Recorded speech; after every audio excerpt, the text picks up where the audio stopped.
십자가의 사건, 예수 그리스도께서 모진 고난을 당하시고 골고다 언덕에서 십자가에 못 박혀 돌아가셨습니다. 우리는 그런 십자가의 사건을 기억할 때마다, 우리 눈앞에 있는 저 십자가를 바라볼 때마다 우리의 마음은 엄숙해질 수밖에 없습니다. 예수님은 이 세상에 오셔서 저 십자가를 지시기 그 순간까지 자기 자신의 모든 것들을 버리셨습니다. 예수님은 십자가를 지고 골고다 언덕을 걸어가셨을 때에 그 십자가를 짊어지고 골고다까지 갈 수 있는 힘이 없었습니다. 그래서 구레네 시몬이 대신 십자가를 지고 가셨죠. 예수님은 이 땅에서 그가 쏟을 수 있는 모든 힘을 이 땅에 쏟으셨습니다. 버리셨죠. 예수님이 십자가에 지고 그 고통 중에 있을 때 사람들은 예수님을 모욕했습니다. 돌을 던졌습니다. 침을 뱉었습니다. 심지어 예수님 옆에서 함께 십자가에 못 박힌 그 강도조차 예수님을 비난했지요. 그러나 예수님은 그들을 향해 침묵하셨습니다. 예수님은 자기 자신의 모든 자존심도 버리셨던 것이죠. 예수님은 십자가에 죽는 그 순간까지 자신의 땀 한 방울, 피 한 방울까지 모두 내어 놓으셨습니다. 그런데 그런 예수님께서 마지막 죽는 순간까지 버릴 수 없는 것이 있었습니다. 여러분, 그것이 무엇일까요? 예수님께서 마지막까지 붙잡고 계셨던 건 자신이 짊어지신 나무 십자가입니다. 예수님은 그 나무 십자가를 끝까지 붙드셨고 그 십자가에 붙들려 계셨습니다. 데카르트의 말에 인용해보자면 예수님께서 이 땅에 오신 그 삶의 이유가 그가 마지막까지 붙잡고 있었던, 붙들려 있었던 십자가의 사건입니다. 여러분, 그렇다면 이 십자가를 지는 인생, 그것이 오직 예수님만의 삶의 이유일까요? 그렇지가 않습니다. 오늘 본문에서 예수님께서는 우리에게 분명하게 말씀하고 계시죠. 여러분, 오늘 본문 말씀 16장 24절 말씀 우리 함께 읽겠습니다. 이에 예수께서 제자들에게 이르시되 아무든지 나를 따라오려거든 자기를 부인하고 자기 십자가를 지고 나를 쫓을 것이니라. 예수님은 우리에게 분명하게 말씀하셨습니다. 나를 믿는 사람은 누구든지 자기를 부인하고 누구든지 자기 십자가를 져야 한다. 여러분, 여기서 누구든지라는 의미는 한 사람도 예외 없이, 예수님을 믿는 사람이라면 한 사람도 예외 없이 자기를 부인하고 자기 십자가를 지는 삶을 살아야 한다는 말씀입니다. 여러분, 그렇다면 예수님께서 오늘 말씀하신 자기를 부인하는 것과 자기 십자가를 지는 삶이란 구체적으로 어떤 삶일까요? 여기서 자기를 부인하다라는 이 단어는 헬라어 알레오마이라는 단어인데 이 단어가 가진 첫 번째 뜻은 버리다, 포기하다, 단절하다라는 뜻입니다. 그래서 자기를 부인한다라는 것은 쉽게 말씀드리면 자기를 버리는 것입니다. 자기를 버리는 것이 바로 자기를 부인하는 것입니다. 여러분, 우리는 우리가 가진 것을 버리고 포기하면 내 것을 다 잃어버린다고 생각합니다. 그런데 오늘 예수님께서 우리에게 하시는 말씀이 무엇인가? 우리가 우리의 것을 다 내어놓으면 하나님의 것으로 채워주신다 말씀해 주십니다. 우리가 읽었던 본문은 아니지만 우리가 읽었던 본문 뒤에 나오는 25절, 26절 말씀에서 예수님께서 이렇게 말씀하고 계십니다. 우리 다 같이 한번 읽어보겠습니다. 누구든지 제 목숨을 구원하고자 하면 잃을 것이요 누구든지 나를 위하여 제 목숨을 잃으면 찾으리라. 사람이 만일 온 천하를 얻고도 제 목숨을 잃으면 무엇이 유익하리요? 사람이 무엇을 주고 제 목숨과 바꾸겠느냐? 우리는 내 것이라고 생각하는 것들을 자꾸 붙잡고 싶죠. 우리가 우리의 것이라고 믿는 것들, 여겨지는 것들을 자꾸 쌓아두면 우리가 많은 것을 가진 것처럼 보입니다. 그러나 오늘 말씀에서 우리에게 무슨 말씀을 하십니까? 우리가 아무리 많은 것을 가졌다고 할지라도 한순간에 너의 생명을 잃으면 너의 모든 것을 잃게 되는 것이다. 여러분, 우리가 이 세상에서 아무리 좋은 것들을 다 가졌다고 생각해 보십시오. 그러나 그 순간 우리가 하나님의 부름을 받습니다. 우리의 생명을 잃습니다. 그러면 무슨 소용이 있지요? 예수님께서 이 말씀을 하신 이유가 무엇입니까? 우리가 우리의 것을 다 포기하고 내어버려도 내가 내어놓은 그 빈손에 하나님의 더 좋은 것을 채워주겠다. 그렇게 말씀하시고 있는 예수님의 말씀입니다. 여러분, 우리가 성경을 한번 볼까요? 성경의 인물인 야곱이 있죠. 야곱이 정말 사랑했던 아들이 있습니다. 그 아들은 요셉이죠. 야곱은 그의 아내 라헬을 너무나 사랑했습니다. 그래서 라헬의 그 첫아들 그 요셉을 너무 사랑해서 그 요셉에게만 채색 옷을 입혀줍니다. 또한 그 요셉이 엄마를 어릴 적에 잃어버렸기 때문에 엄마에게 받지 못한 사랑을 정말로 자기가 더 해주고 싶어 했어요.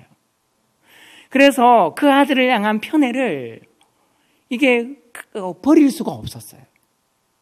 그렇게 그 요셉을 사랑했고 엄마에게 받지 못한 그 사랑 때문에 미안했을 것입니다.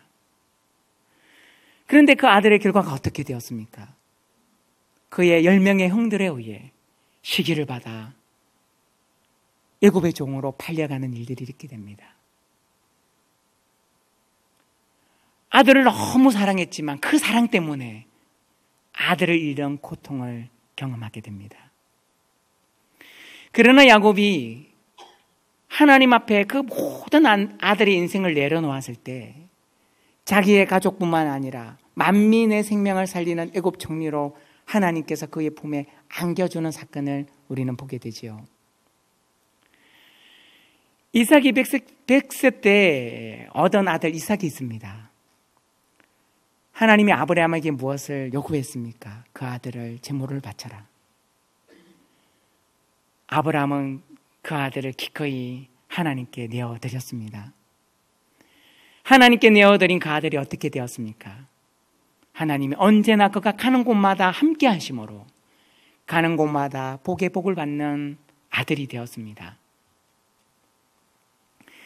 여러분, 한나는 젖될 나이에 그의 아들 사무엘을 성전에 드렸지요.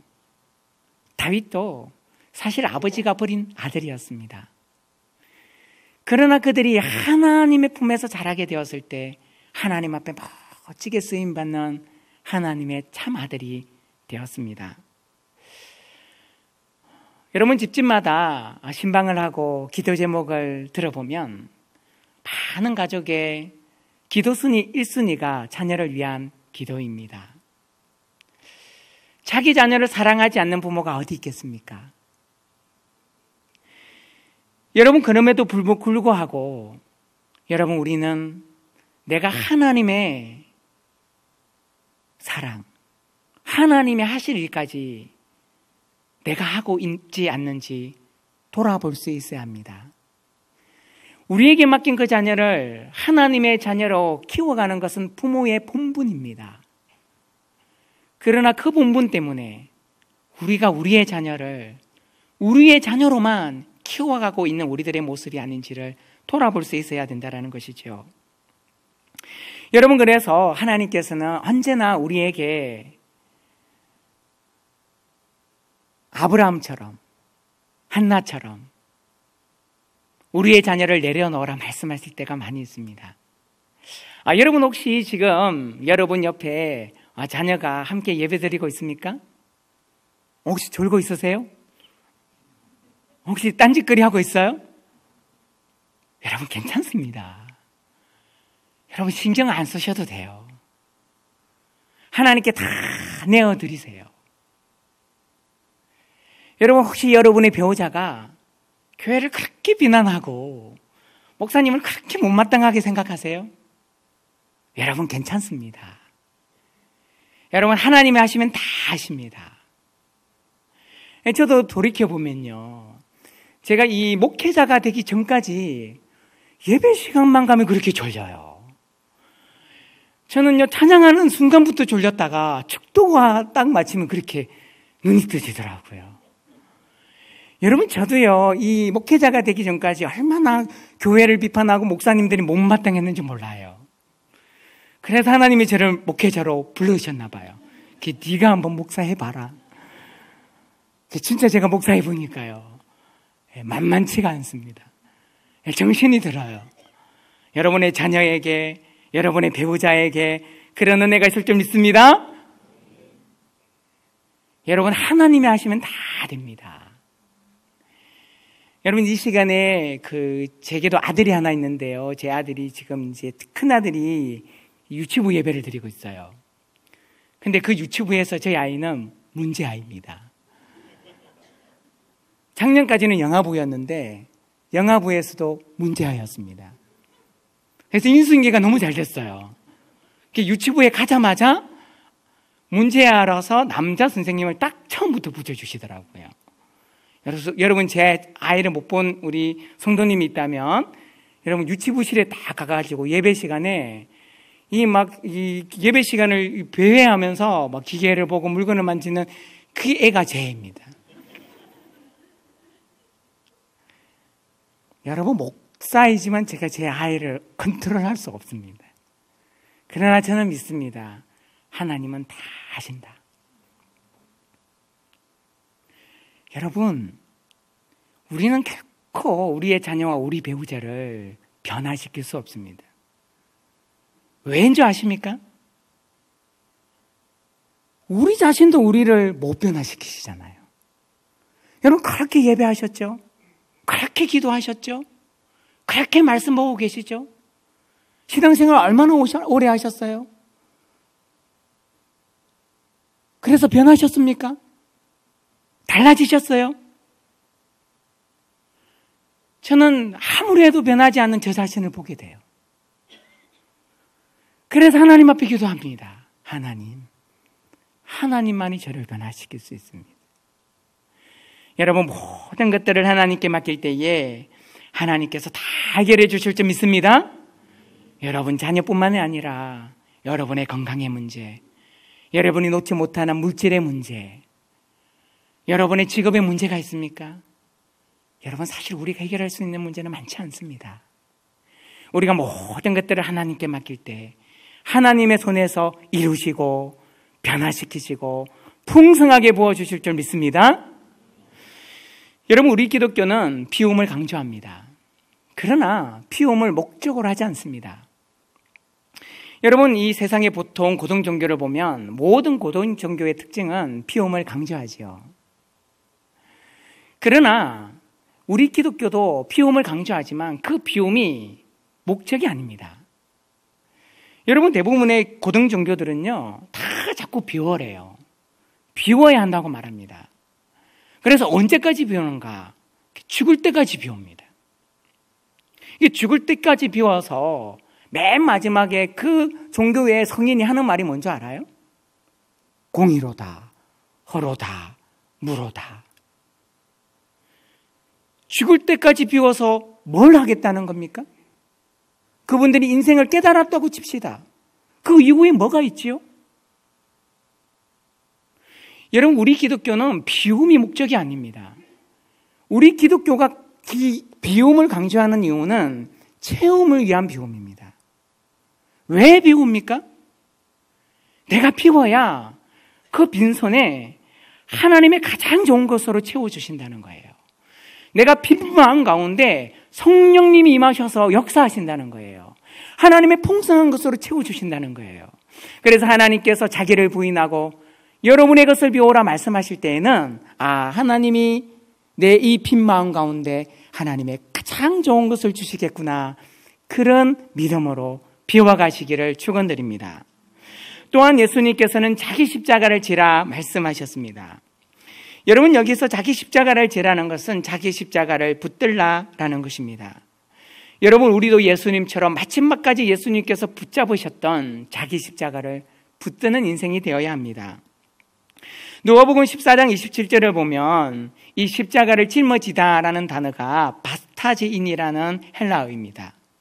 그런데 이 단어가 뜻하는 첫 번째 뜻이 무엇인가 하면 내 가슴에 품고 가다는 거예요.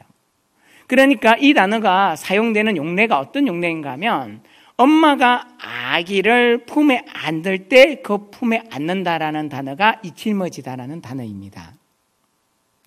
그러니까 우리가 십자가를 짊어진다는 것은 어떤 의미입니까? 여러분, 어머니께서, 할머니께서 여러분의 귀한 자녀를 품에 안고 키우시잖아요. 그 자녀가 무겁습니까? 안 무겁습니까? 안 무거우세요?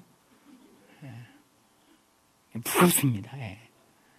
때로는 저는 두 아들이 저한테 안길 때가 있어요. 이 연약한 몸에 안깁니다. 안아줘요. 무거울까요? 안 무거울까요? 무겁습니다. 근데 이상하게 안 무거워요. 왜입니까? 소중한 것을 품기 때문입니다. 여러분, 여기서 말씀하시는 자기 십자가가 여러분 무거울까요? 안 무거울까요? 무겁지만 안 무겁습니다. 왜입니까? 이 십자가는 우리를 가장 소중하게 만드는 것이기 때문입니다. 여러분, 이 한경직 목사님에 대한 유명한 일화가 있습니다. 어느 날 한 교인이 이 한경직 목사님을 찾아와서 이 한 목록을 목사님에게 이렇게 내밀었어요. 목사님이 받았습니다. 이 목록을 들여다보니까요, 이 목사님의 단점이 적혀져 있어요. 단점 1번, 2번, 3번 단점, 10번까지 적어 놓았습니다.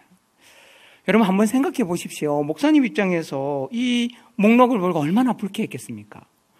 물론 우리가 보이지 않는 곳에서는 많은 말을 할 수 있겠죠. 여러분, 그런데 목사님 앞에 와가지고 이 목록을 내미는 사람은 저는 지금까지 보지 못했어요. 근데 그걸 가져왔다라는 거죠. 그러니까 목사님 입장에서는 얼마나 억울했겠습니까? 그 목록을 보면서 아니, 성도님, 이건 아니고요, 이거는 오해이고요, 이럴 수 있고 또 한바탕 싸울 수도 있었겠죠. 그런데 목사님은 그렇게 하지 않으셨습니다. 그 목록을 가만히 쳐다보시더니 이렇게 말씀합니다. 성도님, 저는 이것보다 더 많은 허물과 잘못이 있습니다. 11번, 저의 허물은 이런 허물이 있고요. 12번, 저는 이런 허물이 있고요. 13번, 저는 이런 잘못이 있습니다. 그렇게 이야기하면서 성도님에게 이렇게 이야기하셨대요. 저는 우리 성도님의 지적대로 참 허물이 많고 허물투성인 사람입니다. 그런데 하나님께서 이런 저를 어렵다 여겨주셨습니다. 이렇게 부족한데 하나님께서 저를 목사로 세워주셨습니다. 그래서 저는 하나님께 그저 감사할 뿐입니다. 여러분, 한번 생각해 보십시오. 그 목록을 가져왔는데 저는 더 큰 허물과 단점이 있습니다. 저는 부족한 죄인입니다. 더 큰 허물이 있습니다. 그런데 하나님이 어렵게 여겨주셔서 내가 이렇게 되었습니다. 하나님이 세워주셔서 제가 여기에서 목사의 사명을 감당하고 있습니다. 그저 감사할 뿐입니다. 이렇게 이야기하는데 무슨 항변을 하시겠어요? 그래서 그 성도님이 그냥 돌아가셨다는 그런 유명한 일화가 있습니다. 저는 이 목사님의 이 일화를 들으면서 제 마음 가운데 희망을 얻습니다. 저도 제가 목회를 하다 보면 때때로 힘든 순간들이 있습니다. 마음이 낙심되는 순간이 있습니다. 내가 이렇게 많은 허물을 가지고 내가 어떻게 이 일을 감당할 수 있을까?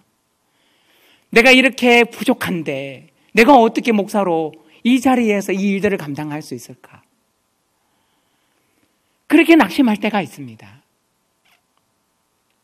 그러나 한경직 목사님의 그 고백처럼 그래, 하나님이 나를 세워주셨는데, 하나님 이 모습 이대로 이곳에 나를 불러주셨는데, 하나님이 하시라고 하면 하나님의 이유가 있는데 내가 왜 이렇게 낙심하고 있는가?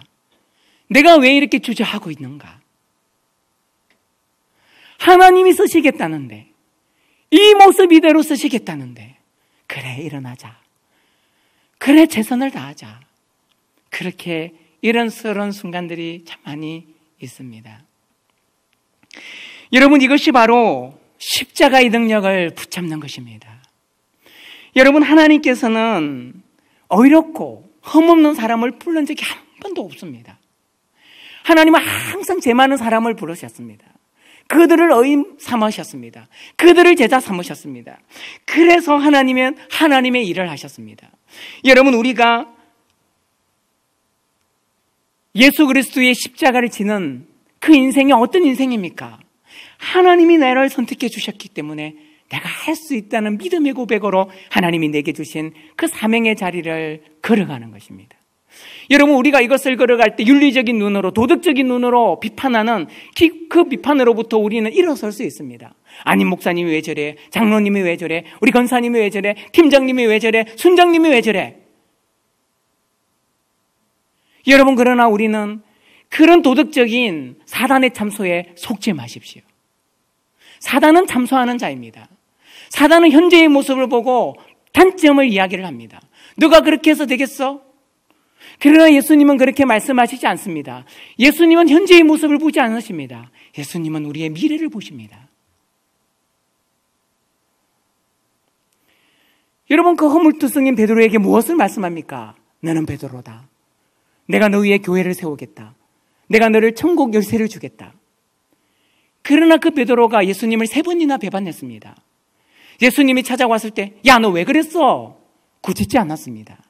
그에게 다시 말씀해 주십니다. 사랑을 확인하십니다. 다시 내 양을 맡긴다 부탁하셨습니다. 예수님은 항상 우리의 미래를 보시고 우리를 세워주셨습니다. 우리가 그 사랑을 붙잡고 살아갈 때 우리는 십자가의 능력을 붙잡는, 십자가를 지고 살아가는 인생을 살게 됩니다. 여러분, 혹 스스로에게 이렇게 생각하고 있지 않습니까? 내가 엄마로서 자격이 있나? 내가 아빠로서 자격이 있나? 내가 선장으로서 자격이 있나? 내가 팀장으로서 자격이 있나? 내가 권사로서 자격이 있나? 내가 장로로서 자격이 있나? 여러분, 자기 자신에게 선포하시기 바랍니다. 나는 하나님의 아들이야. 하나님이 세계 만방을 내게 맡겼어. 하나님이 내게 이 일을 감당하라고 지금 나를 세우신 거야. 여러분, 자기 자신을 보는 눈으로 우리 옆에 있는 사람을 바라보십시오. 그래, 하나님이 저 사람도 세운 거야. 하나님이 저 사람을 통해서 미래를 이끌어 가실 거야. 하나님이 저 사람을 통하여 우리 교회를 세워 가실 거야. 하나님이 저 사람을 통하여 세계 만방 가운데 복음을 전해 주실 거야. 그렇게 말씀하시는, 그렇게 믿으시고 그렇게 나아가시는, 자기를 부인하고 자기 십자가를 지는 우리 성도님들이 되시기를 축원드립니다.